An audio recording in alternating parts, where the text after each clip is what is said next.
This mouse was making his way out of there. To his hole, too small, up few. And look at all this stuff he had in this little place there for the mouse to eat. That's a lot of food, huh? And as you can see, the cat had lots and lots of stuff to eat that he got from the kitchen table to bring back to his little place where he lives. And then number one, the last thing he had to get through that hole where he lives was what?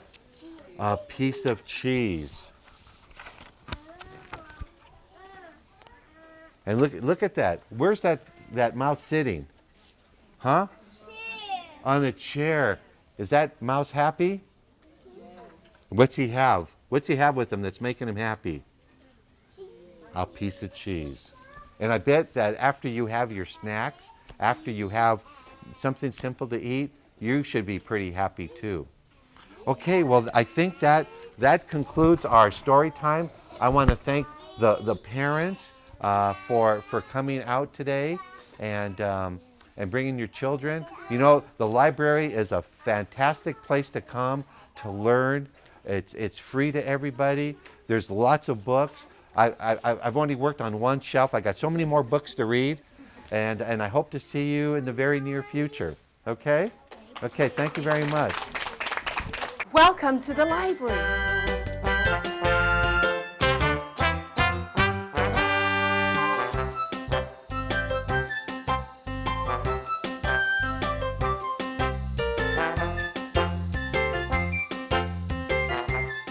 Let's go see a show. On a safari, okay? If two tusks tap your shoulders, if a trunk tousles your hair, if your cheeks are slapped by big ears that flap, then you are probably facing what? An elephant. Oh my God, look at that. If a shaggy mane brushes your forehead, if a loud roar gives you a scare, if you lunch is munched by big teeth that crunch, then you are probably facing a, what is that? A lion. If you are sitting high up in a tree and thick lips begin tugging at your knee, if your nose is picked by a long tongue that licks, then you are probably facing a giraffe. Remember, you were up high in the tree and you felt some big lips kissing you.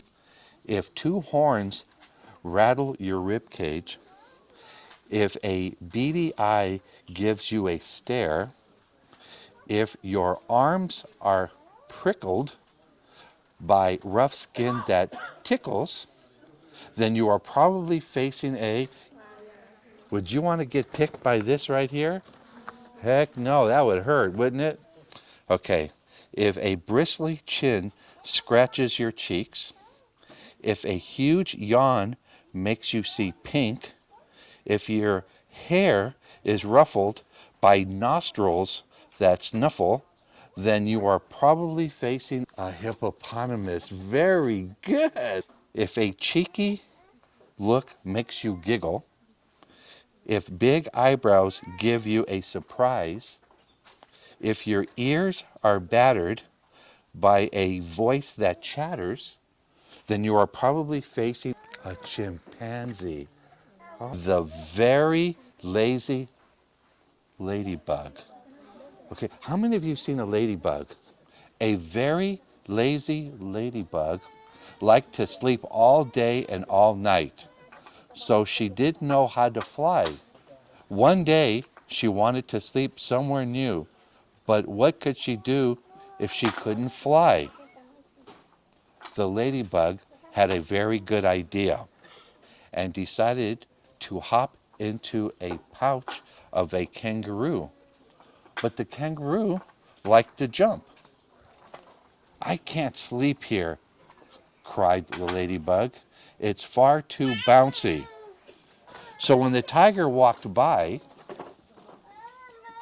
the ladybug hopped onto his back. But the tiger, what does a tiger like to do? Roar. But I can't sleep here, said the ladybug. It's far too noisy. The ladybug hopped onto his tail, but the crocodile liked to swish his tail in the water.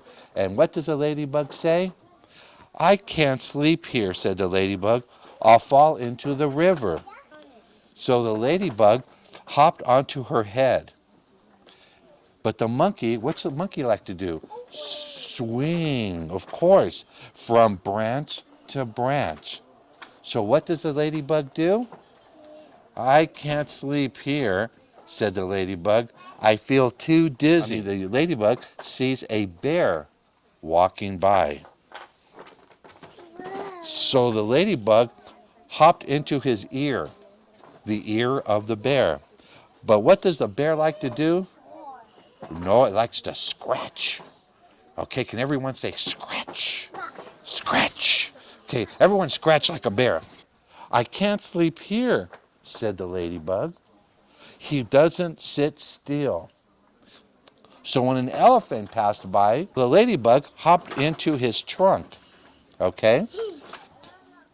At last, thought the ladybug, I found someone who doesn't jump like a kangaroo, roar like a tiger, swish his tail like a crocodile, or swing for bananas like a monkey, or scratch like a bear. The elephant sneezed. No, the elephant sneezed. And when the elephant sneezes, what's it do? It goes, right? So everyone do that. Go, okay. And when the elephant did that, guess what? Out went the ladybug. And it still doesn't find any place to sleep.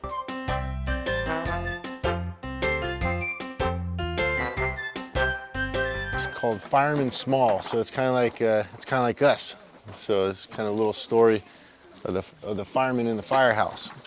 So it says, in the middle of town, where buildings stand tall, there lives a little man called Fireman Small. He's got his little dog there. The only fireman this side of the bay, this hungry and beat from working all day. So outside the station, rain keeps pouring, while Fireman Small sleeps quietly and snoring. Does anybody snore? Or have a mom or a dad that snores? I have a dad. Yeah, all right. Plinkety-plop, the raindrops fall, splat on the nose of Fireman Small. Over his bed, where the paint is peeling, rain trickles through a hole in the ceiling. He's got a little hole in the ceiling, it's hitting him right on the nose. Quickly out of bed, he scoots, jumps into his pants and boots. Ready to go, he slides down the pole, puts on his helmet and coat below. So until the station gets patched up tight, he's off to the Pink Hotel for the night. Fireman Small hangs a sign on the door, do not disturb room 224. He closes the curtain, gets in bed, and pulls the covers up over his head. See, he's all hiding. Elevators creak riding up and down as folks prepare for the night on the town.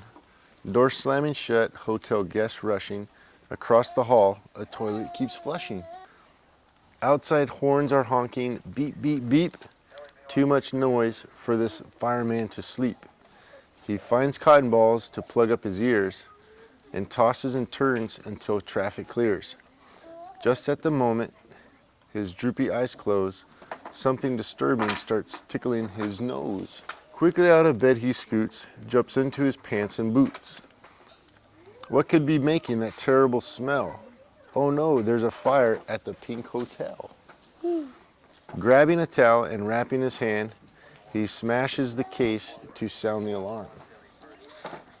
See that? So he's making sure he doesn't hurt his hand, and he pulls a fire alarm. Pounding on doors to let everyone know, hurry, hurry, fire down below. Miss Hippo is singing, rub-a-dub-dub, She hears the alarm, but gets stuck in the tub. Out on the lead, possum's ready to leap. Mother hen's chicks are crying, peep, peep, peep. Fireman Small shouts to alligator, no, no, not the elevator. Up, up, up the stairway you go. Hurry, hurry, fire down below. See that? Smoke fill the halls, make it hard to see. Farmer Pig thinks it's just the TV. Fireman Small cries, it's not the show. Hurry, hurry, there's a fire down below. There's no time to dress or make up the bed. Just grab a wet towel and cover your head. Toads in a dizzy, hopping and croaking. The band next door is really smoking. Your poncho's on fire, wails drummer Mole. Fireman Small hollers, what should you do if you're on fire? Stop, drop, and roll, right? Up, up, up, the stairway you go. Hurry, hurry, there's a fire down below. Trapped on the roof, they shiver and huddle, drenched to the bone, knee deep in a puddle. It's raining. Yeah, it's raining on them. Fireman Small searches splashing around. A way off this building has to be found. A flash of lightning, a thunder clap, reveals the only way out of this trap. The fire escape leads to the alley below. Quickly down the steps, hotel guests go. For Fireman Small, there's no time to relax. He grabs hold of his tiny fire axe. Without hook and ladder or fire hose, back up the fire escape he goes. Whack, whack, whack, his axe whirls in the air. Whack, whack, whack, a hole there, a hole there. The pink hotel's roof turns into a drain. Down, down, down swirls the pouring rain. It rushes and gushes from floor to floor, whoosh past the lobby and out the front door. Employees and guests are prancing about, singing, hip, hip, hooray, the fire is out. But where will the guests spend their vacation? There's still lots of room at the fire station, so they get to go back. So, all right, well, that's the end of the book, guys. All right.